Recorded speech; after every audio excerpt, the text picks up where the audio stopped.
El 14 de marzo de 2023, a las 3:17 de la madrugada, un silencio opresivo se cernía sobre una discreta bodega industrial en las afueras de Tlajomulco de Zúñiga, Jalisco. No era el silencio habitual de la noche rural, sino una quietud antinatural, casi ensordecedora, que parecía absorber cualquier sonido, cualquier indicio de vida. Era un silencio denso, cargado de la promesa de secretos bien guardados y operaciones ilícitas, un silencio que pronto sería roto por un acto de audacia inimaginable. La luna, apenas un halo pálido y distante entre las nubes bajas y grises, ofrecía una luz tenue que se filtraba con dificultad entre los resquicios del techo de lámina oxidada, proyectando sombras alargadas y danzantes que parecían custodiar los secretos del lugar. Las siluetas fantasmales de las nopaleras y los agaves se recortaban contra el horizonte apenas iluminado, testigos mudos de la intrusión inminente. El aire, pesado y estancado, olía a concreto viejo, a polvo acumulado de años de abandono parcial, y a la lejana humedad de la tierra recién regada por una lluvia reciente, una mezcla que en otras circunstancias habría sido solo un detalle más de la noche jalisciense, pero que en ese momento se sentía como el aliento contenido de un depredador al acecho.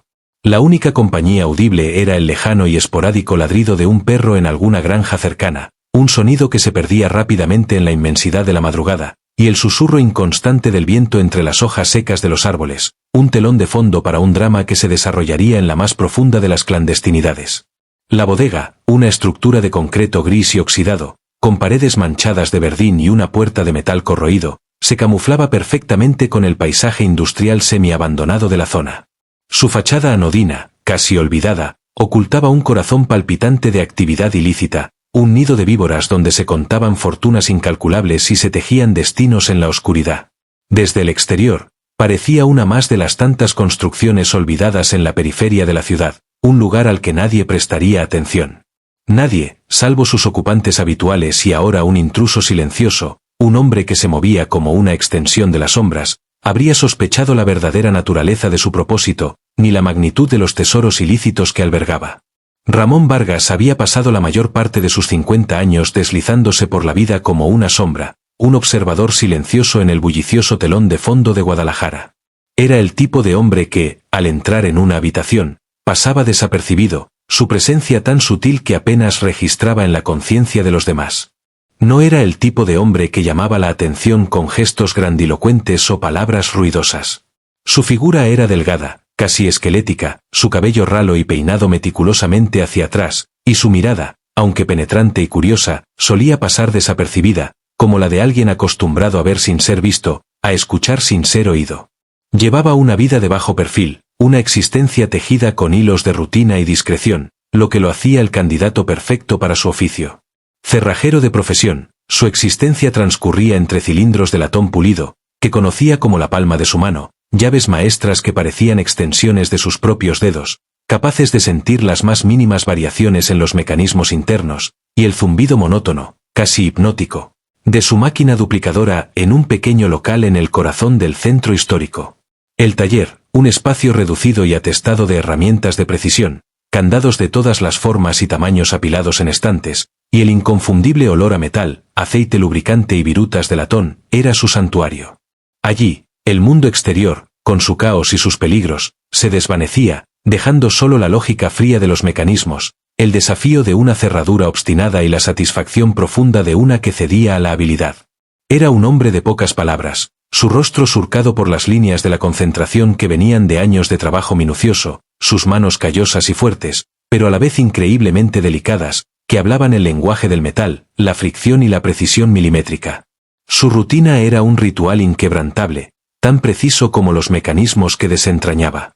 Despertar antes del amanecer, cuando la ciudad aún dormía bajo un manto de estrellas y el aire era fresco y puro, cargado con el aroma de las panaderías abriendo.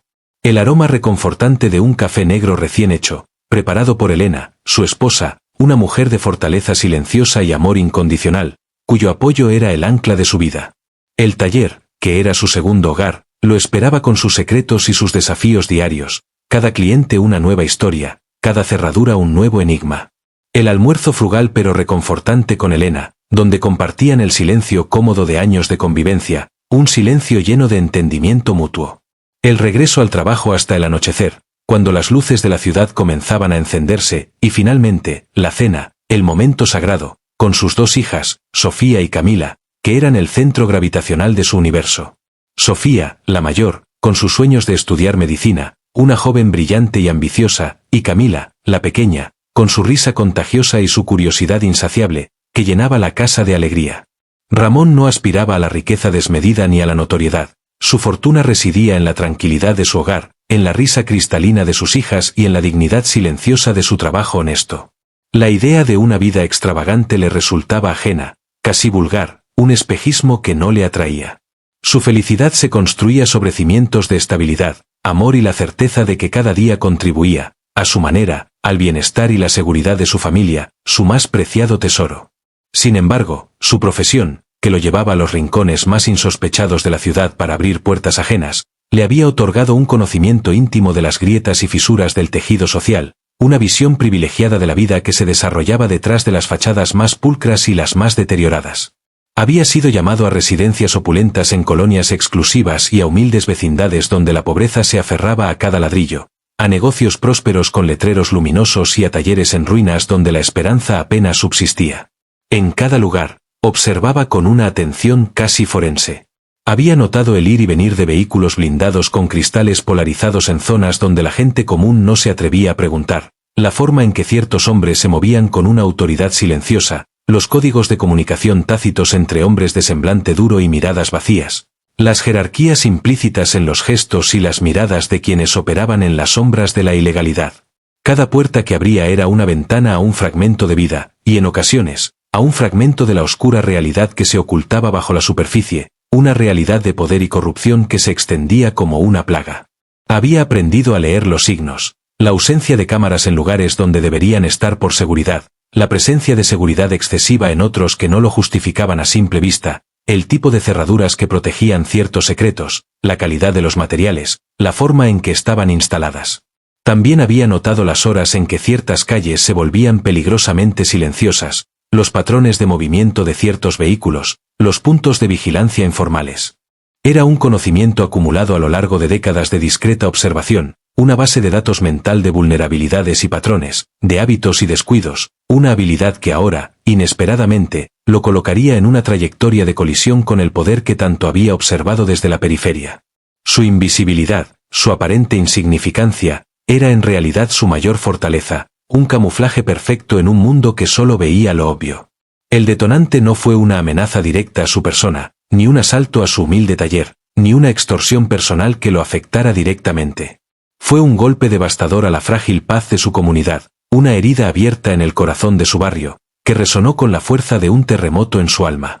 La pequeña tienda de abarrotes de don Pedro, un anciano de manos temblorosas y sonrisa afable que había sido como un segundo padre para Ramón desde su infancia, un pilar de la vecindad, un lugar donde se compartían chismes y se vendían dulces a crédito, fue consumida por las llamas hasta sus cimientos. El olor a humo y a desesperación se aferró al aire durante días, un recordatorio constante de la brutalidad y la impunidad. Las paredes ennegrecidas y el techo colapsado eran un monumento a la impotencia. La tragedia ocurrió después de que don Pedro, con la dignidad de quien no tiene nada que perder salvo su honor, se negara a pagar una cuota exorbitante impuesta por los sicarios del cártel local. La negativa, un acto de resistencia silenciosa pero firme, fue respondida con una violencia desproporcionada y aleccionadora, un mensaje brutal para el resto de los comerciantes del barrio. Las cenizas de la tienda no solo representaban la pérdida del sustento de don Pedro, de sus ahorros de toda una vida invertidos en ese modesto negocio, sino también la extinción de su espíritu. El anciano, antes un faro de optimismo, un conversador incansable, ahora deambulaba por las calles con la mirada perdida, un espectro de lo que fue, su cuerpo encorvado bajo el peso de una pena inmensa. La injusticia, cruda, descarada y sin paliativos, se clavó como una astilla en el corazón de Ramón, encendiendo una llama fría de determinación que nunca antes había conocido. No era solo por don Pedro, era por cada vecino extorsionado, cada joven desaparecido en las calles, cada vida aplastada bajo el yugo de la impunidad que parecía gobernar la ciudad, una sombra omnipresente que asfixiaba la esperanza y el futuro. Ramón entendió, con una claridad dolorosa que le heló la sangre, que la justicia, en su forma convencional, con sus leyes y sus tribunales, con sus promesas vacías y sus procesos lentos, no llegaría a esos rincones oscuros. No habría arrestos significativos, ni juicios justos, ni compensaciones para las víctimas. Solo el silencio, el miedo y la resignación. La única forma de equilibrar la balanza, de vengar la dignidad de don Pedro y de tantos otros que sufrían en silencio, sería a través de un acto que desafiara esa impunidad directamente, un golpe que resonara en las entrañas del poder. Tendría que ser fabricada, con la misma meticulosidad y precisión con la que él fabricaba una llave maestra capaz de abrir cualquier puerta, incluso las más impenetrables. La idea, al principio, era un susurro en su mente, una fantasía descabellada, una quimera. Pero a medida que la impotencia y la rabia crecían en su interior, ese susurro se convirtió en un rugido, una convicción inquebrantable que lo impulsaba hacia adelante, más allá de sus propios miedos y limitaciones. Durante los siguientes 6 meses, Ramón se convirtió en un fantasma aún más escurridizo, un espectro que se movía entre la realidad y la sombra, su vida exterior inalterada, su vida interior transformada por completo. Su plan, una obra maestra de la paciencia, la astucia y el conocimiento técnico, se tejió con hilos de observación silenciosa y un entendimiento profundo de los sistemas de seguridad que pocos poseían, y menos aún se atreverían a desafiar. La bodega de Tlajomulco, un lugar que había visitado años atrás para una reparación menor de una cerradura en una oficina anexa, ahora se revelaba como el epicentro de sus deducciones, el punto neurálgico de su venganza silenciosa. Era, según sus cálculos meticulosos y las piezas de información que había ensamblado a lo largo de los años de su peculiar investigación silenciosa, un centro de acopio clave para las operaciones financieras del cártel, una de sus cajas fuertes principales, donde se guardaban los frutos de sus extorsiones, secuestros y tráfico. Sabía de su sistema de seguridad, de los puntos ciegos de las cámaras de vigilancia que había notado en su visita anterior y confirmado con nuevas observaciones, de los horarios erráticos pero predecibles de los guardias, de las vulnerabilidades inherentes a las cerraduras que, aunque sofisticadas y aparentemente infranqueables, no eran invencibles para quien conocía sus secretos más íntimos. Había memorizado la ubicación de cada sensor de movimiento, cada cámara, cada punto débil en la estructura. Había incluso logrado obtener, a través de contactos indirectos, esquemas parciales de los sistemas de alarma que le permitieron anticipar sus reacciones. Cada noche, después de que su familia se sumergía en el apacible sueño, Ramón se encerraba en su pequeño estudio, un rincón de su hogar que se había transformado en un cuartel general clandestino. Allí, bajo la luz tenue de una lámpara de escritorio que apenas disipaba las sombras, estudiaba planos improvisados que había dibujado de memoria, recreando el diseño de la bodega con una precisión asombrosa, marcando cada detalle, cada posible ruta de entrada y escape. Practicaba incansablemente con réplicas de cerraduras de alta seguridad que había adquirido con discreción, a través de contactos en el mercado negro de herramientas especializadas, o incluso fabricando algunas piezas él mismo en su taller, bajo la excusa de proyectos especiales. Sus manos, acostumbradas a la delicadeza del oficio, se movían con la agilidad de un cirujano, desentrañando los misterios de cada mecanismo, sintiendo la resistencia de cada perno, el clic de cada combinación. Cronometraba sus movimientos con la precisión de un atleta olímpico, visualizando cada paso, cada obstáculo, cada segundo que le tomaría neutralizar un sensor, abrir un pestillo o sortear un pasillo. No buscaba una venganza violenta, no quería derramar sangre. Su objetivo era un golpe quirúrgico, un acto de disrupción que despojara al monstruo de su sangre, de su capital, de su poder, sin dejar un rastro que lo conectara directamente con el crimen. Su objetivo, la bóveda principal, donde, según los rumores susurrados en las calles y sus propias deducciones lógicas basadas en los patrones de movimiento y los tipos de vehículos que había observado, se guardaban los millones que alimentaban la maquinaria del crimen. La planificación era su armadura, el silencio su arma más potente, y su invisibilidad, su escudo impenetrable. La noche elegida, la atmósfera era tensa y húmeda, el preludio de una tormenta que solo Ramón percibía en la quietud de su corazón, un tamborileo sordo que resonaba en sus sienes. El cielo estaba cubierto por un manto de nubes bajas y grises, prometiendo una lluvia que, afortunadamente, no llegó a tiempo para entorpecer su misión, pero que añadió una capa extra de dramatismo y un velo natural a su huida. Vestido con ropa oscura que se fundía con la penumbra de la madrugada, un gorro que ocultaba su rostro y guantes de cuero que protegían sus huellas, se movió con la fluidez de un depredador experimentado, cada paso medido, cada respiración controlada para no delatar su presencia. Su equipo era mínimo pero preciso, un maletín de herramientas especializadas, un pequeño radio para monitorear frecuencias de seguridad, y una linterna de haz estrecho. La primera cerradura, una obra de ingeniería de alta seguridad que habría detenido a la mayoría de los intrusos, cedió en minutos bajo la danza experta de sus ganzúas, un ballet silencioso de metal contra metal, un susurro metálico que solo él podía interpretar. No forzó nada, no dejó marcas. El clic final fue casi imperceptible, pero para Ramón, fue el sonido de la victoria inicial, el primer peldaño de su ascenso. Dentro de la bodega, el aire era pesado con el olor a humedad, a polvo acumulado de años, y de manera casi imperceptible, al inconfundible aroma del papel moneda, una fragancia peculiar que solo se percibe cuando hay millones en un espacio cerrado, un olor a riqueza ilícita. Se deslizó por los pasillos laberínticos, sus ojos escudriñando cada sombra, cada esquina, evitando con maestría los sensores infrarrojos que había memorizado con precisión obsesiva durante sus meses de vigilancia. Cada paso era una coreografía de sigilo. El silencio era su aliado, roto solo por el leve crujido de su suela sobre el concreto pulido y el latido acelerado de su propio corazón, un ritmo que parecía amplificarse en la quietud. Finalmente, llegó a la imponente puerta de la bóveda, una mole de acero reforzado que parecía desafiar cualquier intento de intrusión, una fortaleza en sí misma, custodiada por un sistema de seguridad de última generación.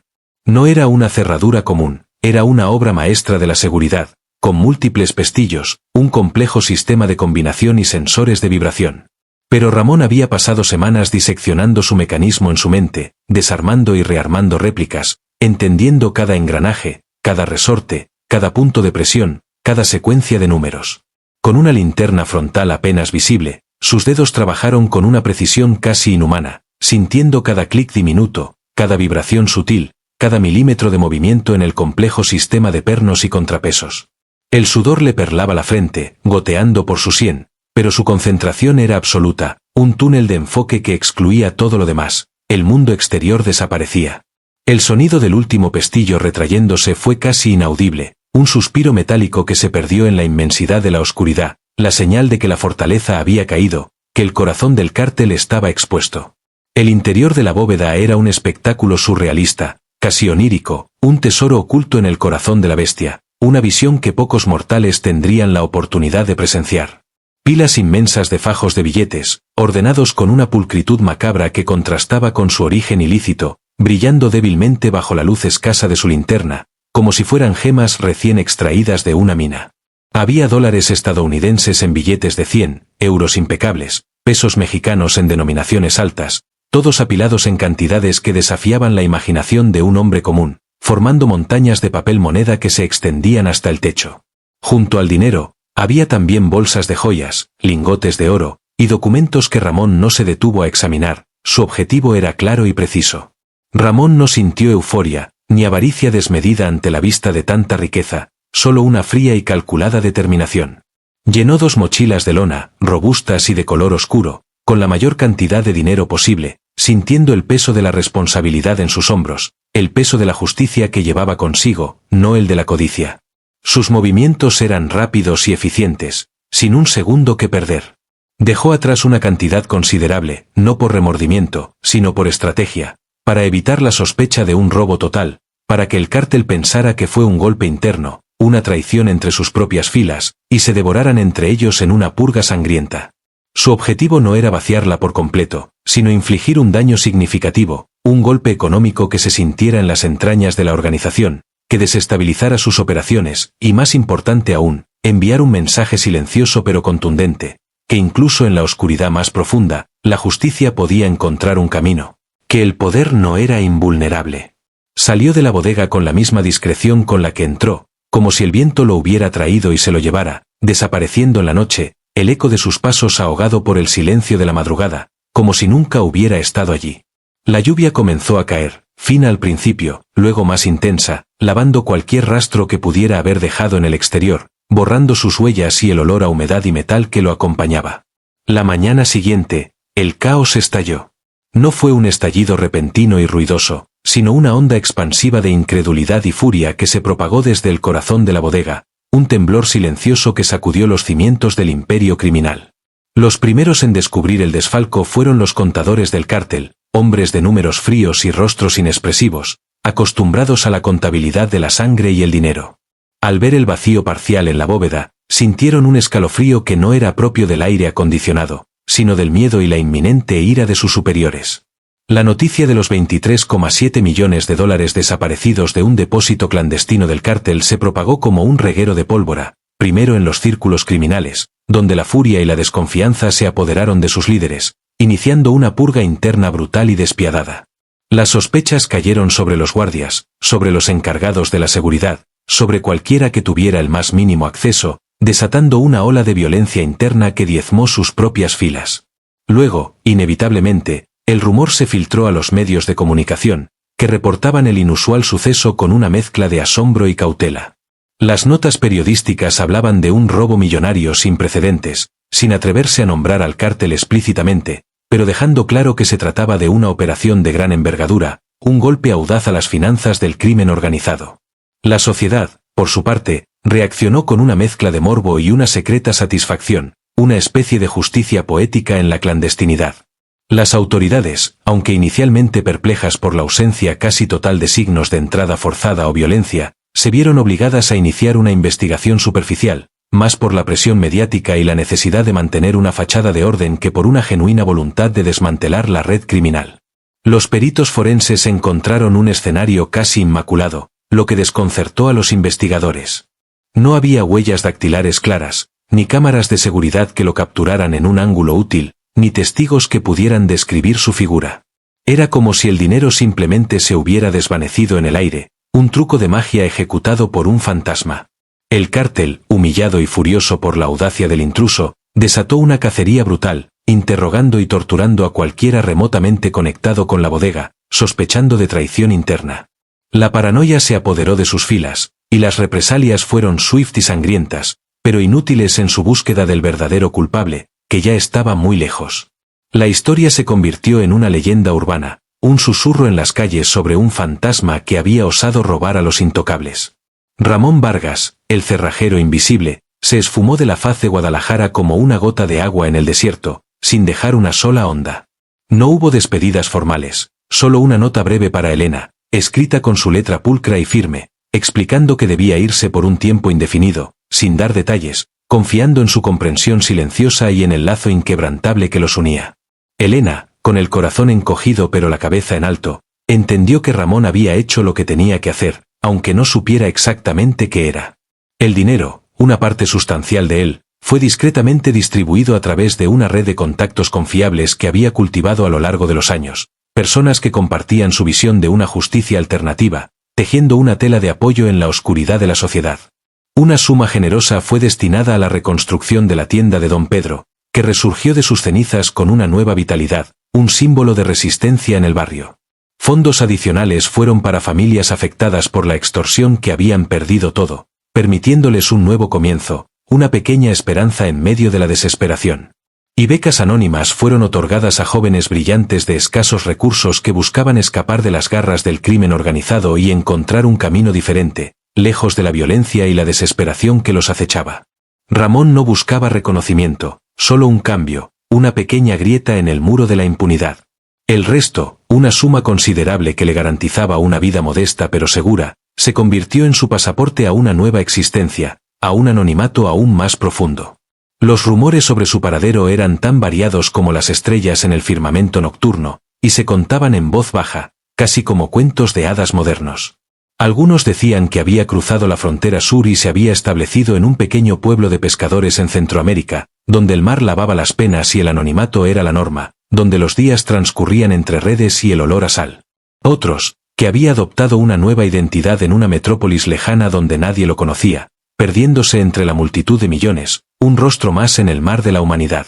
O que simplemente se había disuelto en la vasta e indiferente anonimidad de una gran ciudad, un fantasma entre millones, viviendo una vida tranquila y sin sobresaltos, observando el mundo desde una distancia segura. Nadie lo volvió a ver en Guadalajara. Su taller, con el letrero descolorido de Cerrajero Vargas, permaneció cerrado, sus herramientas cubiertas de polvo, un recordatorio silencioso de un hombre que, por un breve y audaz instante, se atrevió a desafiar lo inquebrantable, a golpear al gigante en su propio terreno, y a desaparecer sin dejar rastro. Su ausencia dejó un vacío, pero también una leyenda susurrada, una historia de resistencia que inspiraba a aquellos que la escuchaban. ¿Fue Ramón un ladrón común, impulsado por la codicia, o un justiciero anónimo, movido por la desesperación y la sed de equidad en un mundo desequilibrado? Su acto, aunque no desmanteló por completo al cártel ni erradicó la corrupción arraigada en las instituciones, hirió profundamente su orgullo y su bolsillo, desestabilizando sus operaciones y sembrando la desconfianza interna.